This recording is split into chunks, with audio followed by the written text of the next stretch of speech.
kalau saya melakukan respon yang akan disampaikan oleh Warman terkait kejadian ada di Tol Cikampek.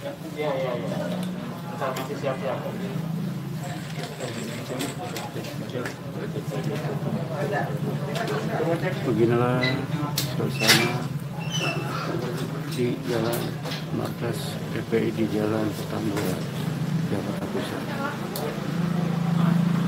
Pernyataan resmi akan disampaikan oleh Warman penyidik secara FPI.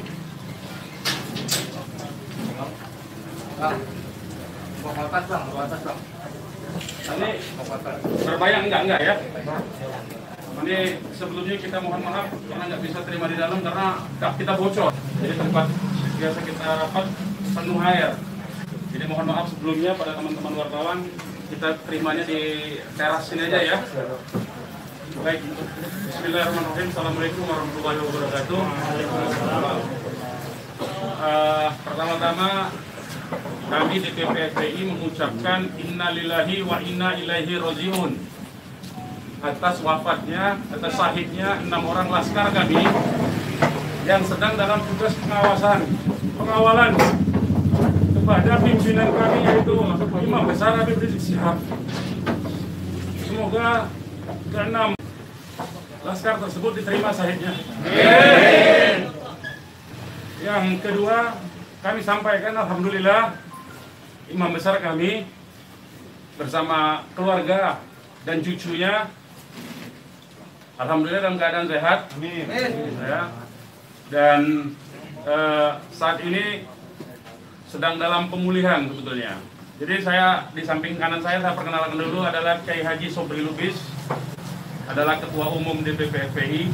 Di belakangnya adalah Panglima Laskar Pembela Islam Ustadz Maman Suryadi. Di belakang saya Wakil Panglima Laskar Pembela Islam Ustadz Jordan, dan ada pengurus FPI di belakang kita. Jadi pertama-tama saya mau sampaikan bahwa kami sebelum ada pengumuman dari pihak Polda, yang tadi itu pun kita dapatnya dari televisi, sebelum kita mendengarkan pernyataan dari pihak Polda, itu kita masih menganggap keenamnya dalam status hilang. Makanya pernyataan kita yang pertama keluar itu adalah pernyataan statusnya masih dalam keadaan hilang kita sebutkan. Karena itu pernyataan dibuat pagi hari ya, sebelum kita mendengar kabar bahwa keenamnya sudah syahid. Nah, kemudian saya mau jelaskan kronologi backgroundnya dulu, bahwa beberapa hari yang lalu ya, memang ada beberapa pengintai di Pondok Pesantren Habib Rizik, yaitu hari Jumat ya. Hari Jumat itu ada beberapa pengintai yang ditugaskan oleh institusi resmi negara. Ya, saya tidak mau sebut. Oleh institusi resmi negara yang ditugaskan mengintai 24 jam. Mereka menggunakan drone dan peralatan canggih lainnya. Dan kemudian ada komunikasi dari laskar yang menjaga Pondok Pesantren Habib Rizik di Megamendung itu dengan para pengintai. Karena kebetulan mereka terjebak dengan cara pengintaian mereka sendiri yang tidak profesional. Ada komunikasi antara laskar penjaga Markas Syariah Megamendung dengan para pengintai. Ya. Ada 3 orang yang berhasil dikomunikasikan dan kita mendapatkan semua data-datanya. Ya, data-datanya kita dapatkan semua, identitasnya kita dapatkan semua, dan ternyata pengintaian itu bukan cuma terjadi di Megamendung, di lokasi Pondok Pesantren Habib Rizik, tetapi juga di Petamburan sini. Posisinya di sebelah sana, ya, posisi para pengintai. Ada foto-fotonya kita dapatkan. Kemudian juga di Sentul yang sempat dilakukan aksi demonstrasi. Artinya yang saya mau sampaikan di sini, Habib Rizik sejak kepulangannya memang diintai 24 jam, ada 30 orang. Masih di Sentul, 10 orang di Megamendung. Jadi kita sudah tahu sebetulnya. Ya, kita sudah tahu. Nah, setelah proses hari Jumat itu, beliau bersama keluarga meninggalkan tempat istirahat beliau, tempat pemulihan beliau yang tadinya di Megamendung, beliau pindah ke Sentul. Ya, pindah ke Sentul. Kemudian Ahad ya, malam, yaitu hari Minggu pukul 22.30, artinya lebih sekitar setengah 11-an ya, setengah 11 sampai jam 11 malam, beliau meninggalkan lokasi dari Sentul untuk menuju ke tempat pengajian keluarga inti. Saya mau sebutkan, pengajian subuh ya, pengajian subuh keluarga inti. Jadi tidak melibatkan pihak mana-mana pun juga. Dengan 4 mobil keluarga. Di dalam mobil ada istri beliau, ada anak dan ada menantu. Artinya ada perempuan di dalam mobil itu. Dan ada cucu beliau. 2 orang masih bayi, 3 orang balita. Ya. Jadi di rombongan Habib Rizik itu ada balita, ada bayi dan masih belum 1 tahun dan ada balita. Itu yang saya mau tegaskan. Jadi ini adalah perjalanan keluarga biasa. Beliau mau melakukan pengajian keluarga saja, karena biasa pengajian subuh keluarga. Ya. Nah, di dalam perjalanannya lebih kurang pukul 12.30, artinya setengah 1 malam, rombongan beliau dengan dikawal. Beliau menggunakan keluarga menggunakan 4 kendaraan roda 4 dan dikawal oleh 4 mobil juga oleh laskar. Ya. Nah, di dalam perjalanan ada orang yang menguntit sejak dari keluarnya beliau dari Sentul itu. Ya. Terus dikuntit dan akhirnya para penguntit ini berusaha memotong, entah apa tujuannya. Kita sebut karena kita tidak tahu apakah dia petugas resmi atau bukan, karena dia tidak berseragam ya. Harus disebut tidak berseragam.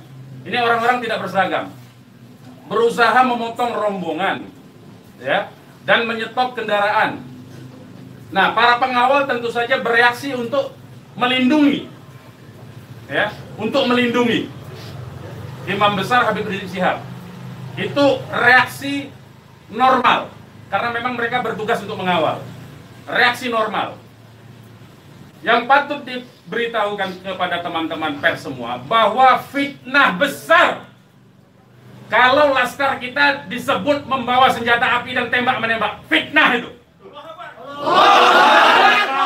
Laskar kami tidak pernah dibekali dengan senjata api. Kami terbiasa tangan kosong. Kami bukan pengecut.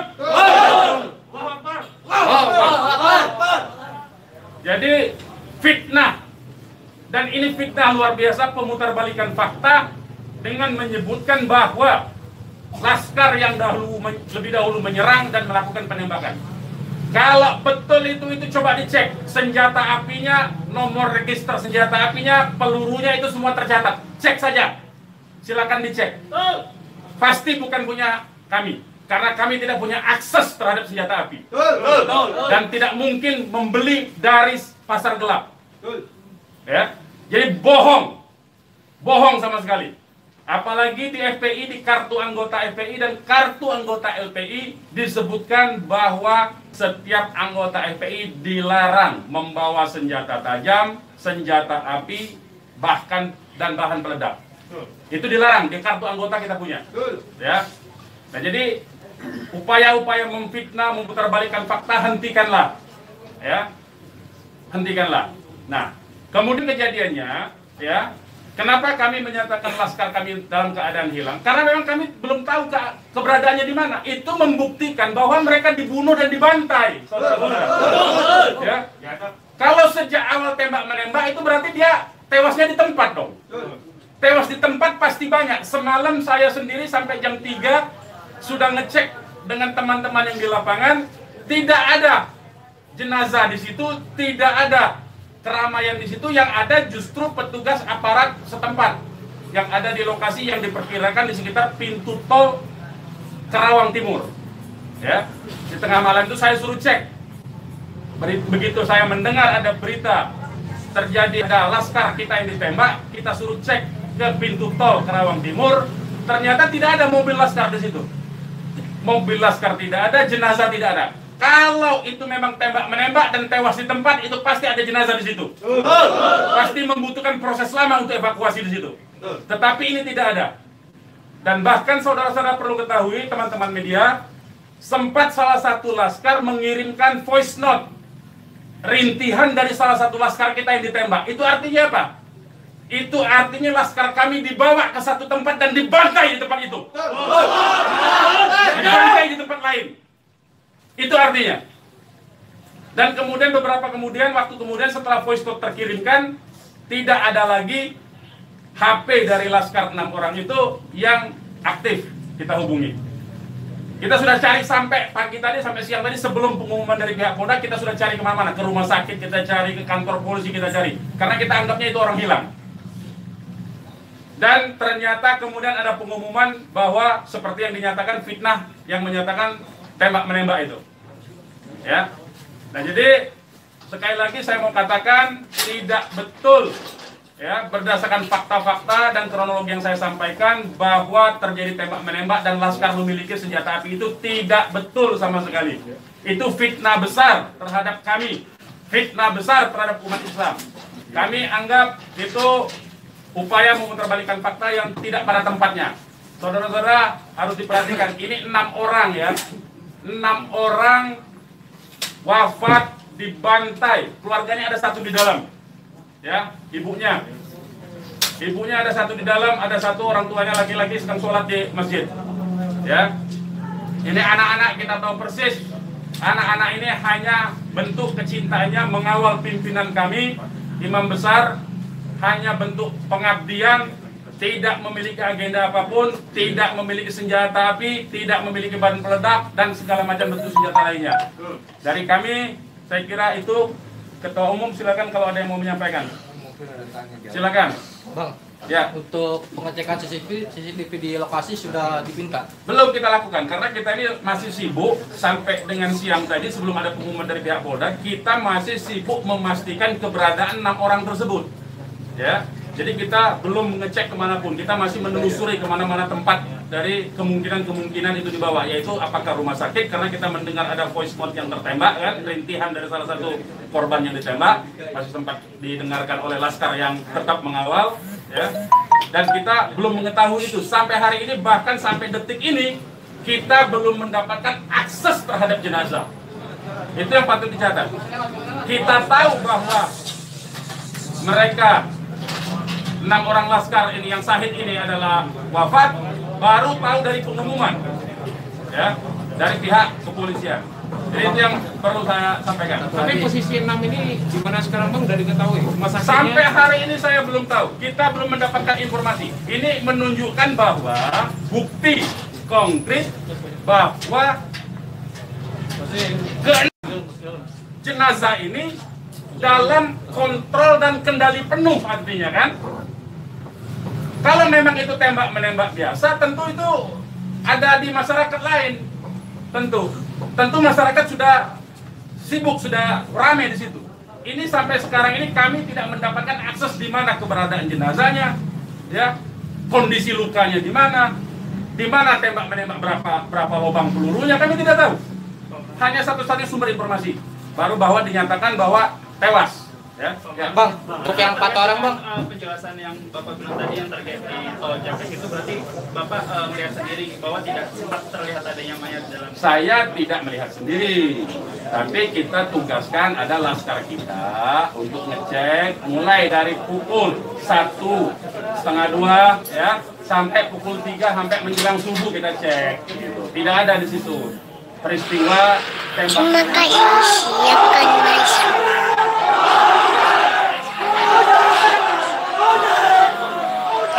Terima kasih, silakan masuk. Lokasi yang kita duga tempat terjadinya itu. Bang, untuk yang 4 orang yang masih sisa itu kan ada 10 orang kan yang dikabarkan Yang mengawal itu 4 mobil, jadi lebih dari 10 orang. Berarti yang sisanya itu bakal bisa menjadi saksi dong bang?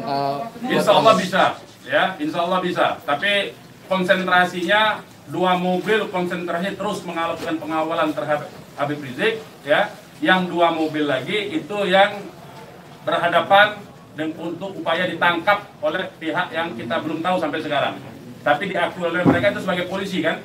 Mestinya kalau polisi, saya mau katakan, kalau polisi dalam upaya penyidikan itu mestinya penyerahan surat. Kan surat sudah diserahkan, untuk apa lagi dikuntit? Kan Habib Rizik tinggal datang atau tidak kan?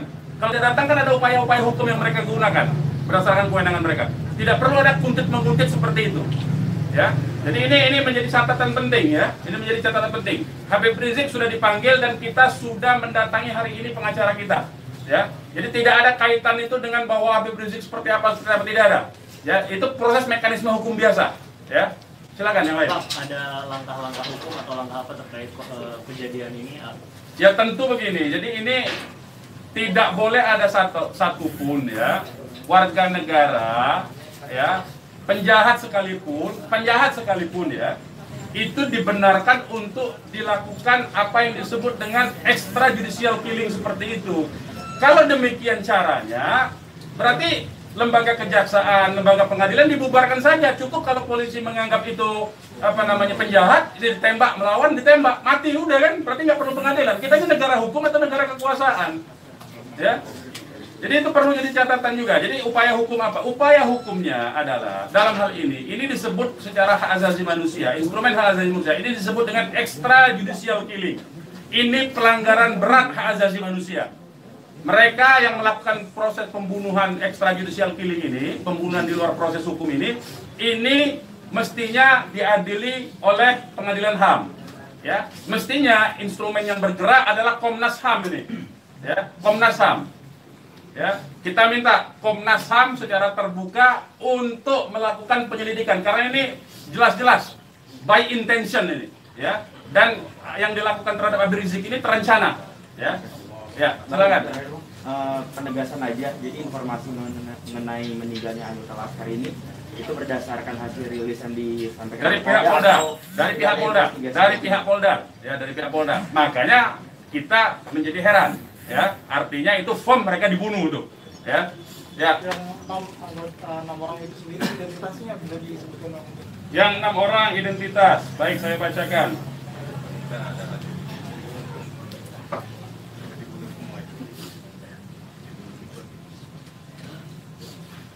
Saya bacakan nama-nama laskarnya ya. 1 Faiz. Ini nama panggilan, kita belum cek nama aslinya ya. Ini baru nama panggilan dari teman-temannya yang mengabarkan. 1 Faiz, 2 Ambon, 3 Andi. Yang Andi ini ibunya sudah ada di sini di dalam kantor kita. 4 Reza, 5 Lutfi, 6 Kadafi. Ya. Semuanya adalah anggota Laskar dari Laskar DKI. Ya. Saya ulangi lagi, Faiz, Ambon, Andi, Reza, Lutfi dan Kadafi, ya, 6 orang. Usianya sendiri rentangnya adalah? Usianya kita masih cross check dengan keluarga ya, kita belum tahu karena kita kan tidak pegang KTP-nya. Bang, satu lagi nih, peristiwa baku tembak ini kan terjadi. Tidak ada peristiwa baku tembak mas. Nah, peristiwa penembakan yang ada. Penembakan ini kan dikabarkan sama Pak Kapolda karena ada isu pengerahan massa ke Jakarta mengawal Habib Rizik pemeriksaan. Nah, apakah itu benar? Jadi itu membuktikan itu fitnah ya. Habib Rizik itu menuju luar Jakarta, bukan menuju dalam Jakarta. Jadi kebohongan-kebohongan seperti itu tidak layak dikutip menurut saya. Ya, tidak boleh informasi publik dijejali dengan berbagai macam kebohongan. Hentikan kebohongan. Habib Rizik menuju arah luar Jakarta, bukan menuju dalam Jakarta. Menuju ke tempat pengajian. Pengajian itu pengajian keluarga. Keluarganya keluarga inti. Terdiri dari, ya kalau saya sebutkan nanti Habib Rizik terancam nyawanya. Mau tanggung jawab nggak nanti? Lokasi penembakannya di mana, Pak? Lokasi penembakan diperkirakan pintu tol Karawang Timur. Yang udah dicek di sana di mana? Sudah dicek di situ. Karawang Timur. Pintu tol Karawang Timur. Sudah kita cek. Berarti kalau dari rombongan HRS sendiri nggak ngelihat ada tembak menembak di situ ya Pak? Yang tiba-tiba tidak ada, memang tidak ada tembak menembak. Ya, memang tidak ada tembak menembak. Sudah saya katakan berulang-ulang, tidak ada tembak menembak. Kalau bahasanya tembak menembak, itu artinya dua belah pihak memiliki senjata api yang sama. Jadi kayak saya mohon lah ya, penggunaan diksi ini, kita didiklah masyarakat ini, didiklah publik ini, edukasilah publik ini dengan fakta yang sesungguhnya. Dari kami menyatakan tidak ada tembak menembak. Kalau konotasinya penggunaan diksi tembak menembak, itu dua belah pihak saling memegang senjata api. Tapi sempat mendengar senjata api dari polisi atau apa? Bagaimana? Salah satu mobil sempat terkena sempi dan sebagainya, Pak. Bukan salah satu mobil, 6-6-nya udah tewas sekarang dinyatakan sendiri oleh mereka. Mengakui. Dilihat 4 rombongan itu, Pak. 4 mobil itu, Pak. Satu mobil. Ya, sudah saya katakan tadi, yang mengawal Habib Rizik ini 4 mobil.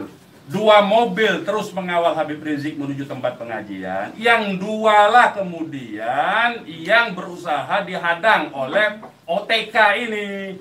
Begitu, saudara. Ya. Kemudian terjadilah upaya-upaya penangkapan itu dan ada sekali penembakan di tahap awal itu dan mengenai satu laskar. Satu laskar inilah kemudian yang voice note-nya sampai ke tim yang lain, ke mobil yang satunya. Mobil yang satunya segera katakanlah menyelamatkan diri begitu. Karena ini ada tembakan. Itu bukti ya. Saya mau katakan ini ada 2 mobil. Satu mobil dihadang, satu mobilnya kalau betul ada tembak menembak dan laskar FPI punya senjata, tentu dihajar pakai mobil satunya. Ini kan tidak terjadi. Buktinya yang satunya mobil kita, laskar kita menyelamatkan diri begitu loh. Ya, itu faktanya. Jadi tidak ada penggunaan diksi tembak menembak. Penembakan yang ada itu. Penembakan oleh siapa? Sementara ini mereka mengakui bahwa itu dari pihak mereka. Dengan tadi pernyataan kan, jelas kan? Mereka sendiri yang mengakui. Tadinya kita anggap itu OTK, tapi sekarang sudah diakui. Ya. Nah, karena ini aparat negara yang melakukan, maka ini disebut pelanggaran hak asasi manusia yang berat. Begitu.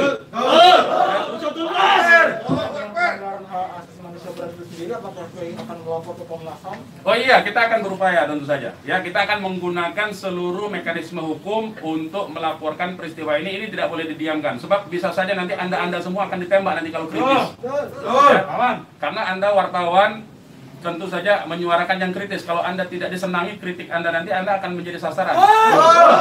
Semua warga negara Indonesia akan diperlakukan sewenang-wenang seperti ini. Ini tidak boleh dibiarkan.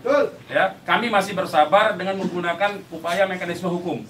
Ya, yaitu akan berupaya melaporkan ini ke Komnas HAM.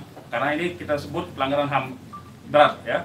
Ada upaya dari FPI untuk mengkonfirmasi soal identitas 6 orang itu nggak, Pak? Enggak, nanti kita keluarganya tentu ini sekarang aja sudah ada 3 keluarga ya.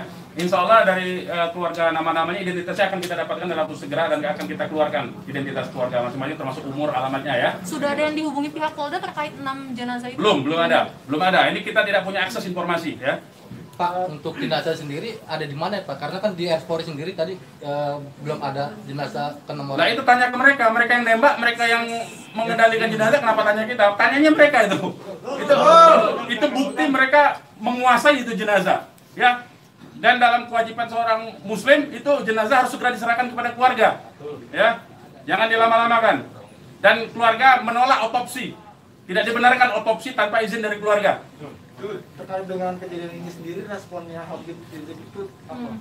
Ya, beliau tentu saja mengucapkan innalillahi wa inna ilaihi rajiun. Ya, beliau sangat berduka, sangat bersedih karena ini adalah laskar yang semata-mata mengabdi kepada beliau untuk mengawal beliau. Ya.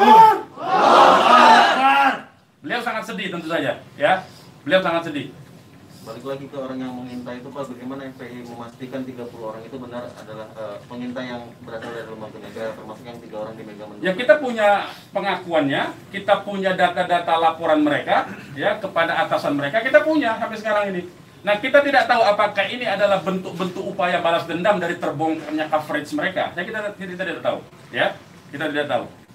Pak, laskar itu tadi disebut polisi adalah laskar khusus yang berusaha menghalangi penyidikan Habib Rizik. Itu penyidikan apa? Penyidikan itu di kantor polisi, Mas. Jadi jangan polisi jangan sembarangan lah, ya saya kira. Penyidikan itu di kantor polisi dan Habib Rizik itu akan dipanggil. Yang dihalangi itu apa? Tidak ada upaya menghalangi. Habib Rizik itu mau menuju pengajian. Apa yang disidik?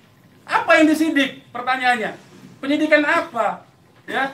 Tidak ada upaya menghalangi itu, ya. Tidak ada upaya menghalangi. Itu fitnah, lagi-lagi itu fitnah. Ini upaya untuk melepaskan diri dari jerat hukum. Ini pelanggaran HAM, saya katakan. Ini pelanggaran HAM sekali lagi. Ya. Tidak boleh lepas dari jerat hukum ini. Tidak boleh karena kekuasaan lepas dari jerat hukum. Tidak boleh. Tidak ada upaya menghalang-halangi itu. Karena Habib Rizik jelas mekanisme hukumnya. Ya, tinggal dipanggil, tinggal diketerangan saja. Ya, silakan yang lain. Masih ada? Bang. Ya. Bang, ini barusan IPW merilis tentang kasus ini. Siapa? IPW, Indonesian Police Watch. Jadi Okay. IPW mendesak untuk Jokowi mencopot Kapolri sama membentuk tim pencari fakta bahwa ada pelanggaran di sini. Apakah teman-teman FPI akan menggandeng IPW juga untuk membentuk tim fakta? Ya, kalau IPW kan LSM memang dia selama ini berfungsi untuk menjadi pengawas polisi kan, namanya Police Watch kan.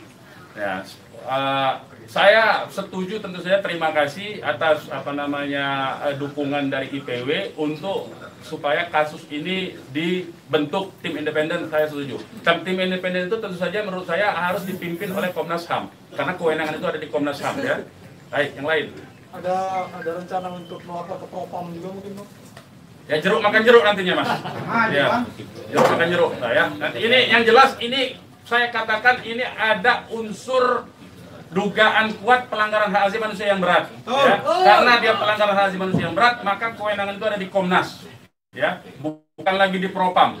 Kalau Propam itu sekedar profesi saja, ya. Oke, yang lain kalau tidak ada kita ini Bang. Ya, ini mungkin insyaallah taala kita akan masukkan juga untuk membuat tim pencari fakta dari DPR dan seluruh instansi yang terkait agar supaya tim independen bisa segera dilaksanakan, bisa terlaksana dengan yang berwibawa, dengan banyak instansi sehingga kita bisa melihat meminimalisir celah-celah kebohongan ya. Jadi seperti itu. Insya Allah taala dengan tim pencari fakta independen untuk bisa menguak bagaimana peristiwa ini yang sebenarnya, walaupun kita sudah melihat bagaimana fitnahan-fitnahan yang ditujukan kepada Front Pembela Islam maupun kepada laskar-laskar kami, itu semuanya, tapi tetap perlu untuk bisa terkonstruksikan ya dengan data-data dan bukti-bukti, insya Allah taala dengan keterbukaan dan juga dengan rasa keadilan, insya Allah taala. Oke, silakan yang lain teman-teman kalau masih ada. Sekarang Pak Habib Rizik posisinya sedang di mana? Oh, kalau kami kasih tahu nyawa Habib Rizik yang terancam, mohon maaf ya, kita tidak bisa kasih tahu soal itu. Baik, yang lain nggak ada?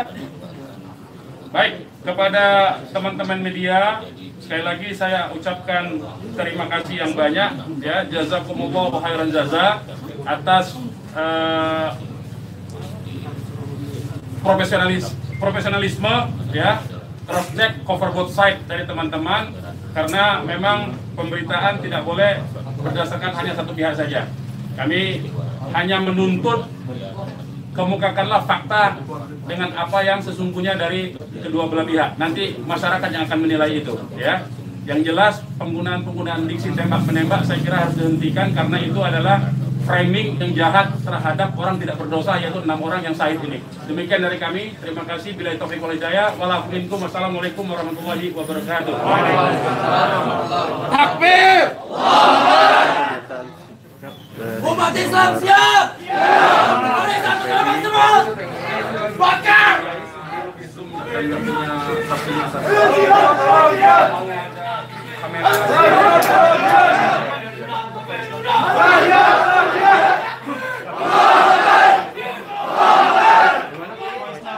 Menerima Bapak Saya belum pegang, tapi itu keterangan dari komandan timnya. Saya memang belum minta ya. Itu dari korban bernama siapa Pak? Yang voice note itu? Bagaimana? Atas nama siapa korban voice note itu Pak? Itu juga belum tahu. Itu voice note-nya itu dikirim itu sangat cepat sekali. Kita belum tahu. Saya sendiri belum dapat. Tapi itu keterangan voice note dari komandan yang mengawal Habib Rizik semalam. Ya, berarti isinya teriakan saat rintihan ya. Ada rintihan mengadu kesakitan seperti itu. Hanya sebentar, hanya beberapa detik. Dari nomor siapa dikirimnya Pak? Apa dari nomor laskar atau nomor yang tidak dikenal? Nomor laskar dong, nomor laskar. Itu kan mereka kan punya komunikasi di antara mereka, gitu ya. Beredarin gambarnya. Ya ini betul ya, betul. Itu semua ya. Itu sudah saya sebarkan di antara beberapa teman. Jadi saling berbagi saja ya. Benar ya Bang? Benar itu benar. Itu benar itu. Soalnya saya cek lagi. Ya betul ya, betul. Itu 6 orangnya itu. Oke, ada lagi? Gak ada ya. Terima kasih banyak ya teman-teman ya. Makasih banyak. Boleh di sini aja ya. Di ini hubungin aja ya. Nah, tolong di nanti 4:30 ya. Di dalam ya. Atribusinya masih Saya sekum sekaligus kuasa hukum dari para korban, ya. Karena saya profesi saya hari-hari itu memang pengacara.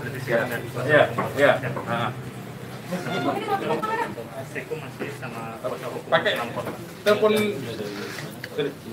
Tuh bisa, silakan kalau itu ya. Tapi pakai telepon, ya.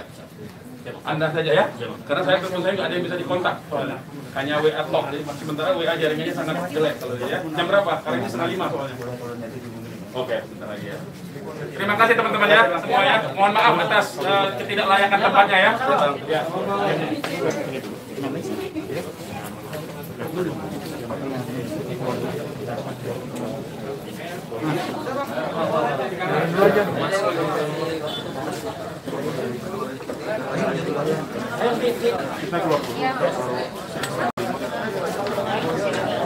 Beginilah suasana di markas PI di Kecamatan Jakarta.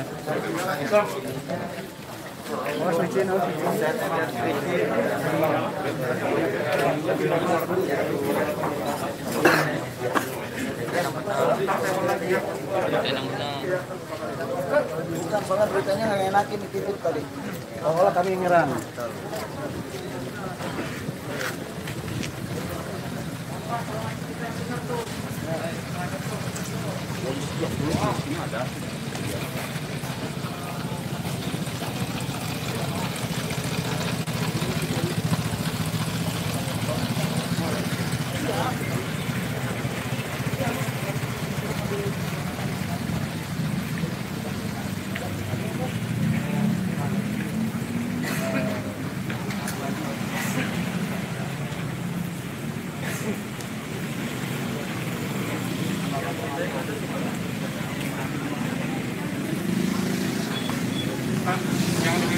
Siap.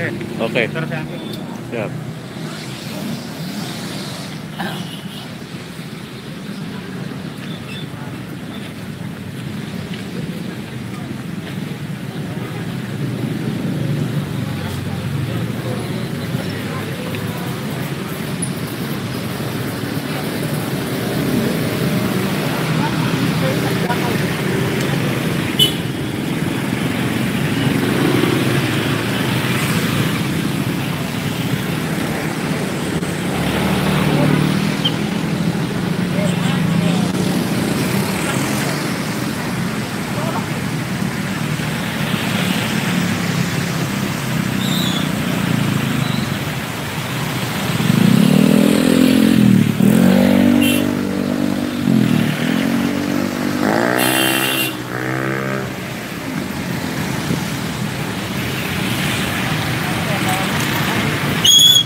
Demikian live report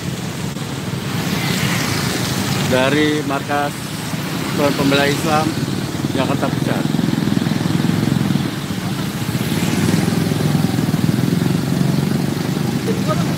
Masih ada tuh.